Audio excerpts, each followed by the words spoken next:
आज हम लोग डिस्कस करते हैं न्यूनेटल जॉइंटिस।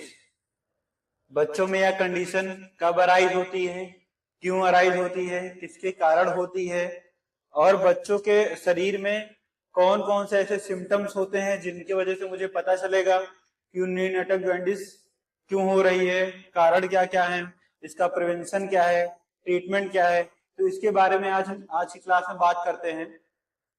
तो जैसे कि हमने लिखा हुआ है, टॉपिक जो हमारा है न्यूनेटल जॉइंटिस, तो हम समझते हैं कि न्यूनेटल क्या होता है।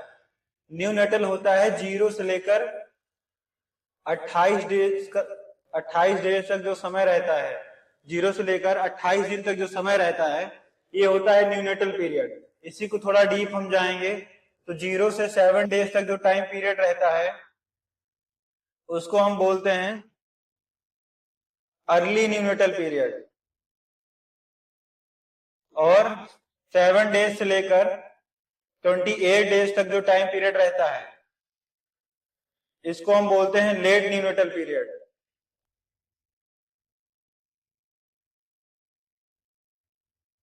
इसको हम बोलते हैं लेट न्यूनेटल पीरियड। बात जॉइंटिस की है तो जॉइंटिस में हम देखते हैं कि स्किन का कलर जो होता है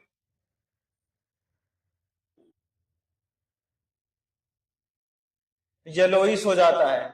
येलो कलर का स्किन, जो बच्चे की स्किन होगी वो येलो कलर की हो जाएगी। किसके कारण होती है?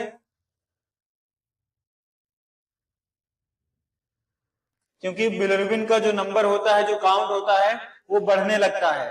बिलिरुबिन का काउंट जो होता है वो बढ़ने लगता है, जिसकी वजह से क्या होता है कि बच्चे में जो स्किन का कलर होता है वो येलो हो जाता है। तो ये कंडीशन अराइज होती है न्यूनेटल जॉइंटिस में। नेक्स्ट हम बात करते हैं, न्यूनेटल जॉइंटिस को ही दूसरे नाम से जानते हैं हेमोलिटिक डिजीज ऑफ न्यूबॉर्न। इसको जानते हैं हेमोलिटिक डिजीज ऑफ न्यूबॉर्न। तो न्यूनेटल जॉइंटिस को दूसरे नाम से जानते हैं haemolytic disease of newborn. Basically इसमें हो क्या रहा है, न्यूनेटल जॉइंटिस अराइज कंडीशन क्यों हो रही है? क्योंकि बिलिरुबिन का लेवल बढ़ रहा है। क्या है बिलिरुबिन, इसको हम देखते हैं।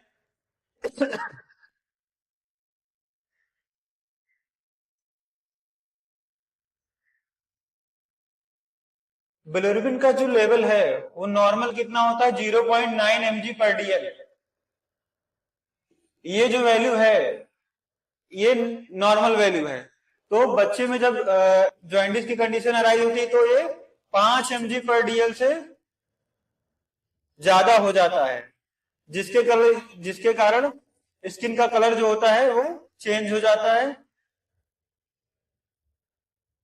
येलोइश हो जाता है, हमें देखने को मिलता है।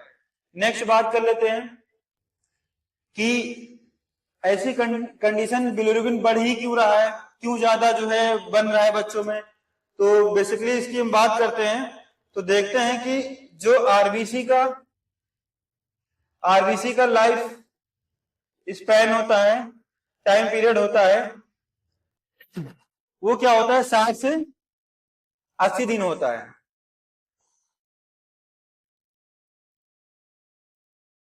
ये होता है किसमें? न्यूबॉर्न में। यही हम एडल्ट में देखें, एडल्ट की अगर हम बात करें, साथ में कंपैरिजन करेंगे, तो अगर एडल्ट की बात करें तो इसमें जो लाइफ स्पैन पीरियड इसका होगा वो होगा 120 डेज। कितना होगा? 120 डेज। लेकिन इसमें हम देखेंगे कि जो आरबीसी का काउंट है, जो नंबर है, वो इसमें क्या है? 6 से लेकर 8 मिलियन के अबाउट जो है आरबीसी का जो है फॉर्मेशन होता है। लेकिन एडल्ट में क्या है? 4 से लेकर 6 मिलियन के बीच में ही एवरेज वैल्यू क्या है इसका फॉर्मेशन होता है। देख रहे हैं कि नंबर तो इससे ज्यादा है एडल्ट में, लेकिन इसका जो ब्रेकडाउन हो रहा है वो बहुत जल्दी हो रहा है। तो जितना ज्यादा आरबीसी का डिस्ट्रक्शन होगा उतने ही ज्यादा बिलिरुबिन क्या होगा? फाउंड होगा, पाया जाएगा। तो इसी की वजह से क्या होता है? ज्यादा बिलिरुबिन बनता है और वो जाके कहां पे जाके जो है स्प्लीन में क्या होता है? इसका ब्रेकडाउन होता है आरबीसी का, और फिर क्या होता है? वहीं से बिलिरुबिन बनता है, कंजुगेटेड बनता है, फिर जाके वो लीवर में एक्सचेंज होता है। तो ये कुछ प्रोसेस होता है। तो नेक्स्ट हम बात कर लेते हैं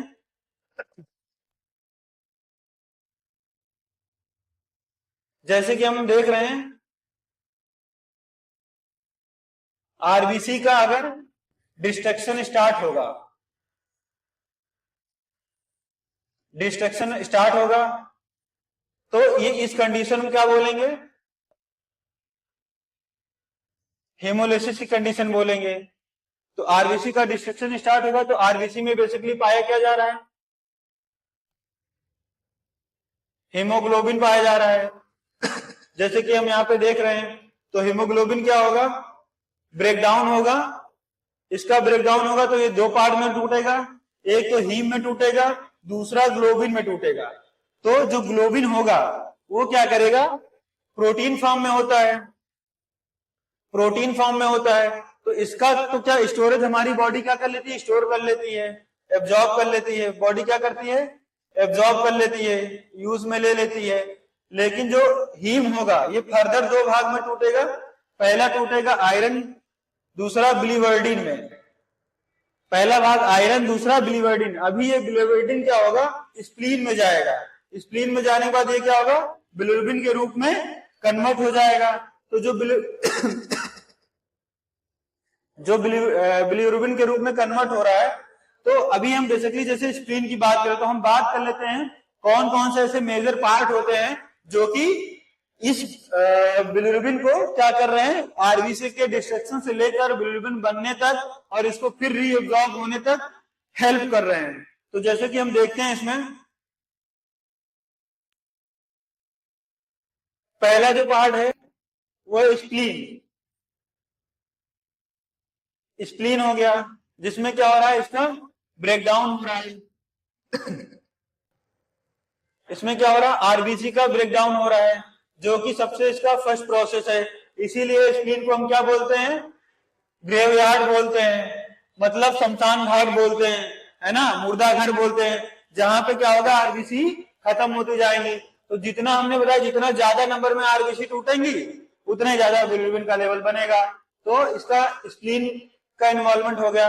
दूसरा, स्प्लीन के बाद कहां जाएगी, लीवर में। लीवर के बाद कहां जाएगी, बाइल डक्ट के थ्रू।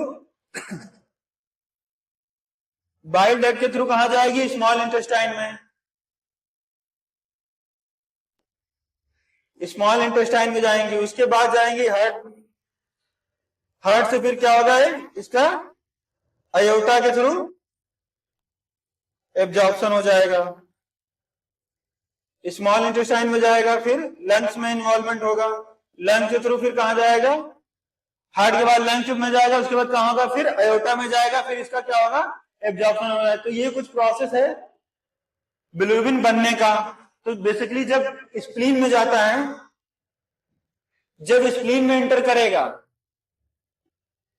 इसका जो ब्रेकडाउन हुआ स्प्लीन से, अब ये क्या कर रहा है, इसका जो ब्रेकडाउन हो रहा है उसमें हम देखेंगे तो जो ये बिलीवर्डिन टूटा है, ये कन्वर्ट हुआ है किसमें, बिलीरुबिन में। तो अभी ये जो कंडीशन है ये कैसी है,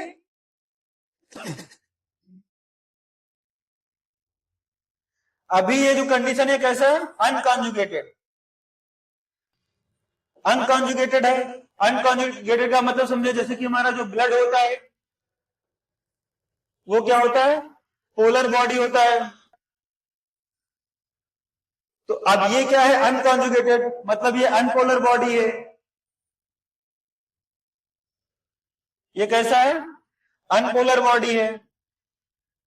अब जिसकी वजह से इसको कन्वर्ट किस में करना है, पोलर बॉडी में। तो ये पोलर बॉडी में कन्वर्ट कौन करेगा,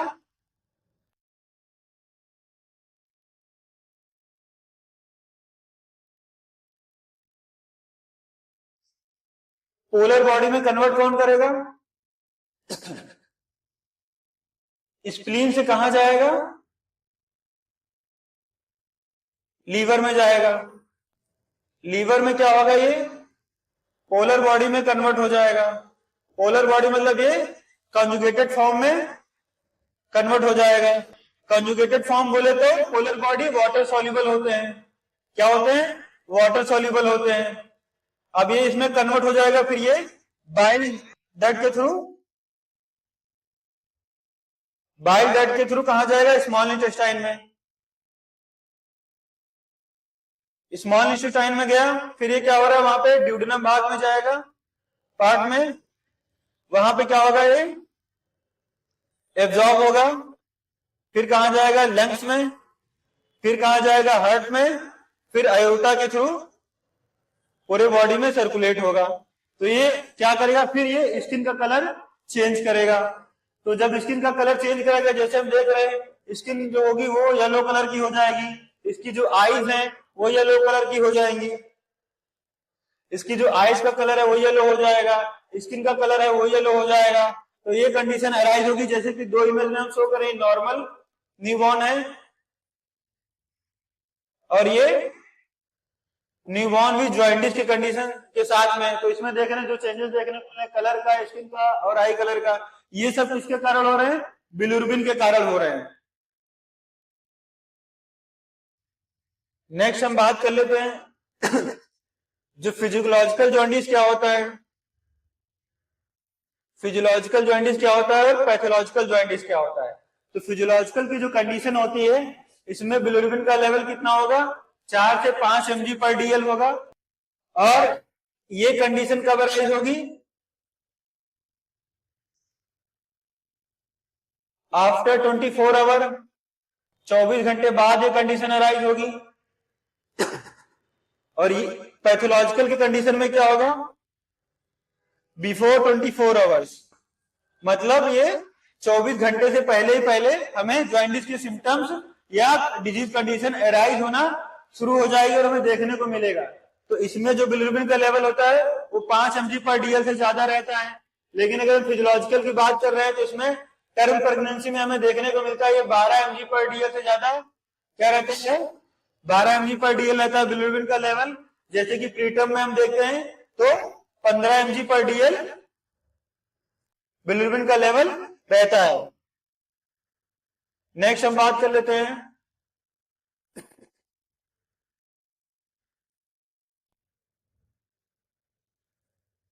सिम्टम्स की। ऐसे कौन कौन से सिम्टम्स होते हैं जो कि बिलिरुबिन की कंडीशन होने पर, डिजीज कंडीशन होने पर हमें शो होंगे। तो जैसे कि हमने इमेज में ही देखा था, स्किन का कलर येलो हो जाना, आई का कलर येलो हो जाना, डार्क यूरिन, बच्चा डार्क यूरिन पास आउट करेगा, फीडिंग में डिफिकल्टी होगी, फीड कराने में क्या होगा, डिफिकल्टी अगर होगी। तो ये कुछ सिम्टम्स हैं जो कि हमें क्या देखने को मिलेगा,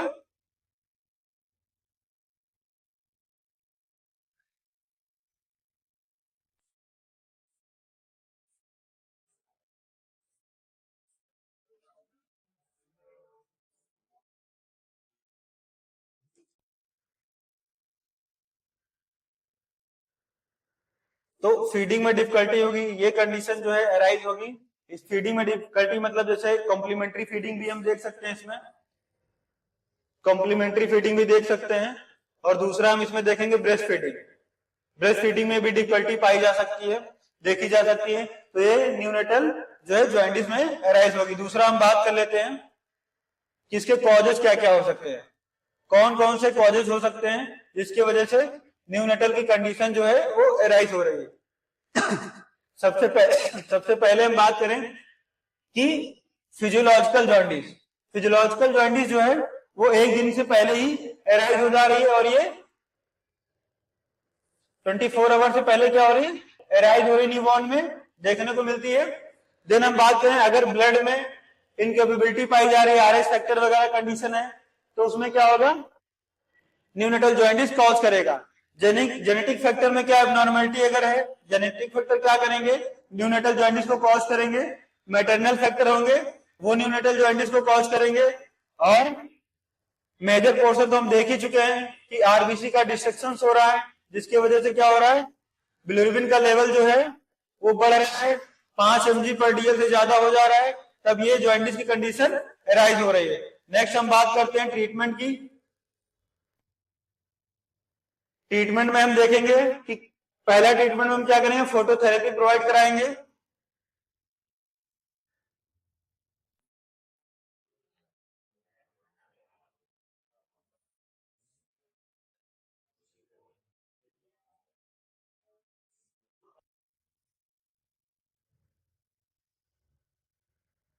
जैसे कि हम देख रहे हैं ट्रीटमेंट में, इमेज हम देख रहे हैं इसमें क्या हो रहा है, रेडिएशन मेथड के थ्रू क्या हो रहा है, हम न्यूनेटल जॉइंटिस को ट्रीट कर रहे हैं। तो पहला जो ये हम इमेज शो कर रहे हैं ये बोलते हैं इसको फोटोथेरेपी मेथड, दूसरा हम एक्सचेंज ट्रांसफ्यूजन मेथड। आधे ट्रीटमेंट में हम देखेंगे क्या कराएंगे, उसके न्यूट्रिशन डाइटरी पैटर्न पे क्या करेंगे, इनहेंस करेंगे, और उसको जो वेट लॉस हो रहा है उसका जो वेट लॉस हो रहा है उसको क्या करेंगे, प्रिवेंट करेंगे। वेट लॉस को क्या करेंगे, प्रिवेंट करेंगे। तो जैसे कि हमने बात कर लिया न्यूनेटल जॉइंटिस होता क्या है, तो इस ओवरऑल लेक्चर में हमने बात किया कि न्यूनेटल की जो कंडीशन है, जॉइंटिस की कंडीशन है, वो अराइज क्यों हो रही है, क्यों अराइज हो रही है, किसके वजह से हो रही है, बिलिरुबिन का लेवल कितना बढ़ रहा है, किससे ज्यादा हो रहा है, आरबीसी का डिस्ट्रक्शन हो रहा है जिसकी वजह से हीमोग्लोबिन क्या हो रहा है, हीम और आयरन के फॉर्म में तो ग्लोबिन के फॉर्म में टूट रहा है, फिर हीम जाके क्या हो रहा है, ग्लोबिन प्रोटीन के फॉर्म में एब्जॉर्ब हो जा रहा है, हीम आगे जाके आयरन में टूट रहा है और बिलिरुबिन में टूट रहा है, जिसके बाद में क्या हो रहा है, बिलिरुबिन स्प्लीन में जाके उसका ब्रेक डाउन हो रहा है, कॉन्जुगेटेड बिलिरुबिन बन रहा है, फिर वो क्या हो रहा है, हिपैटिक डक्ट के थ्रू कहां जा रहा है, लीवर में, लीवर में जाने के बाद उसका क्या हो रहा है, कॉन्जुगेटेड फॉर्म में पोलर बॉडी में कन्वर्ट हो रहा है, उसके बाद वो कहां जा रहा है, स्मॉल इंटेस्टाइन के पार्ट में जाता है, फिर वहां पे उसका एब्जॉर्प्शन हो रहा है, लंग्स में जा रहा है, लंग्स के थ्रू फिर क्या हो रहा है, हार्ट में जा रहा है, फिर अयोटा के थ्रू पूरे बॉडी में सर्कुलेट हो रहा है, जिसकी वजह से क्या हो रहा है कि जिसकी वजह से क्या हो रहा है, बच्चे का जो कलर है वो येलोइश हो जा रहा है। तो ये कंडीशन है। और न्यूनेटल जॉइंटिस को हमने बोला दूसरे नाम से कौन से जानते हैं, जैसे कि हमने बताया हेमोलिटिक डिजीज कंडीशन के नाम से जानते हैं, जो कि न्यूनेटल में अराइज हो रही है। आरबीसी का जो ब्रेकडाउन हो रहा है उसको क्या बोलते हैं, उस प्रोसेस को क्या बोलते हैं, हेमोलिसिस की प्रोसेस बोलते हैं। और दूसरा हमने बात कर लिया इसके पैथोलॉजिकल जो फिजियोलॉजिकल और पैथोलॉजिकल की कंडीशन की। तो फिजियोलॉजिकल की कंडीशन जो है 4 से 5 mg पर डीएल क्या हो रहा है, बिलिरुबिन का लेवल हो रहा है। इसमें टर्म प्रेगनेंसी में हम देखते हैं 12 mg पर डीएल हो जा रहा है। प्रीटर्म प्रेगनेंसी में हम देखते हैं जो बिलिरुबिन का लेवल होता है 15 mg पर डीएल होता है। नेक्स्ट हम बात करते हैं पैथोलॉजिकल की। पैथोलॉजिकल की जो कंडीशन होती है 24 घंटे के पहले ही अराइवल इतनी फास्ट होती है, 24 घंटे से पहले ही अगर पैथोलॉजिकल जॉइंटिस हुआ तो पता चल जाएगा। इसमें जो है बिलिरुबिन का लेवल होगा 5 mg पर डीएल से ज्यादा रहेगा। तो ये कुछ सिम्टम्स हैं। और सिम्टम्स हमने बताया येलोइश कलर हो जाना, स्किन का कलर और आई का कलर येलो हो जाना, वेट लॉस होना, तो ये कुछ सिम्टम्स हैं। और जो बेसिक चीजें हैं जिसपे हम फोकस किए तो ये न्यूनेटल जॉइंटिस में हम डिस्कस करते हैं। Thank you class.